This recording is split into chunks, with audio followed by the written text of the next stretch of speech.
So a bit of a later start this morning, but that wire wheeling just wasn't going good. So I went out this morning, picked up a sandblaster, some sand.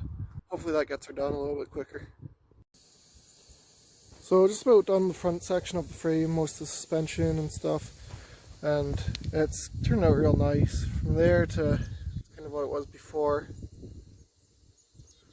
Maybe you can't tell the best on the camera, but it's coming out good. I don't know if I want to get it all right down to where it's kind of that gray bluey color, or if it's fine kind of staying with a bit of brown as long as there's no rust. So I think I'm going to try it like that. That's what I was coming out with the layer wheel, and I've seen people prime over that, so I think I'll be okay. So I was out here for another few hours today and made some real good progress. I got the sandblaster unplugged from all that bad sand we had. Bought another 5 bags. I think I used 3 of them today. And the rear half of the frame is nearly ready to go. Needs another few little bit. Inside the rails needs to be done, and then the bottom side needs to be done, and then we'll do the axle. And then the back side of the frame's ready to go. The front's nearly there too. There's just kind of a small piece I couldn't get out with the cab on today. So it'll be coming back off probably next week. I'll finish blasting the frame, and then I will prime and hopefully get it painted next weekend. That's the goal anyways. So I spent about an hour, close to 2 hours yesterday digging that out just so I could work on it today. And being as the shop's full, there's really no room in there. So Dad suggested I use the shipping container as a temporary shop until we make more room. So that's how it's going now. So I dug out the shipping container, and all that's in here is the drill press, which needs to go in the shop anyways.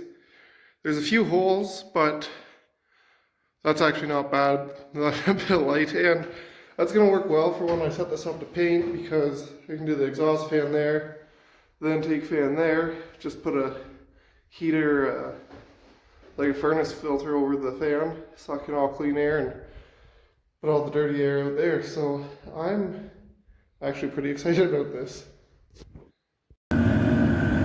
So I got the frame in the shop here, or the shipping container. It's pretty well sandblasted. I'm just pulling off the shocks, getting it warmed up in here. It's actually getting really warm, even though there's snow and stuff still on the ground. I'm sweating, so the frame's still cool to a touch. So it's not quite ready to prime yet. So I'm gonna finish pulling these shocks off, let it keep getting warmer in here, and then with any luck we'll be priming by the end of the day. So the last thing we got to do here before we start to prime is we got to blow all the sand that's left over from the sandblasting. I got to replace this upper control arm, new one I got here. Then I'll peel the wheels off and we'll start to prime. So I think today is finally the day. I guess I got to tape off a few things like that so the shaft goes back on. Those so I can thread the bolts off the shocks again, but nothing crazy. A few little jobs. I think today's the day we're going to get it primed. Well, we got the new control arm on, wheels off, all our studs are taped over. It's time to start priming.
So I ran out of that little can of primer, so I went out and bought a gallon of primer, some hardener, gallon of paint, and a bunch of paint thinner.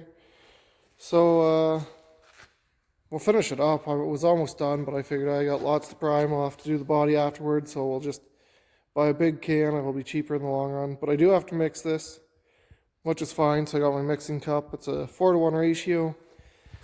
We'll see how this one goes.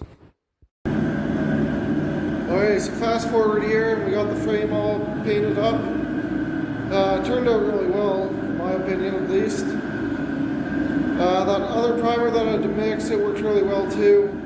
I didn't like it as much as the pre-mix stuff, but it did work out in the end. So yeah, here she is. I just gotta peel the tape off some things, and she's looking pretty good. Now of course, then once I cleaned up the paint gun and everything, I noticed spots I missed. Like on those leaf springs there, you can see missed a bit of paint. Not too worried about that type of thing. I think on this lower control arm here too, there's a bit of a spot missing. What I'm going to do is I'm just going to buy a spray can of paint and touch it up as I go. As I notice stuff, I'll just touch that up. Because I don't have a hoist in here, obviously. I couldn't get very high off the ground, so I'm just making the best of what I have. So that's how we're going to have to do it. So having said that, that's pretty well done with this video. Sorry, it's a bit of a shorter one, but it's hard to make sandblasting and painting a frame too interesting, so I kind of, especially when you don't really know what you're doing all that much. So I showed you what I knew, which wasn't much, and now we're getting more into the mechanical side of things, so I know that a little bit more. Hopefully I can make the videos a bit longer and a bit more interesting, and yeah, we'll see how this truck turns out when she's all done.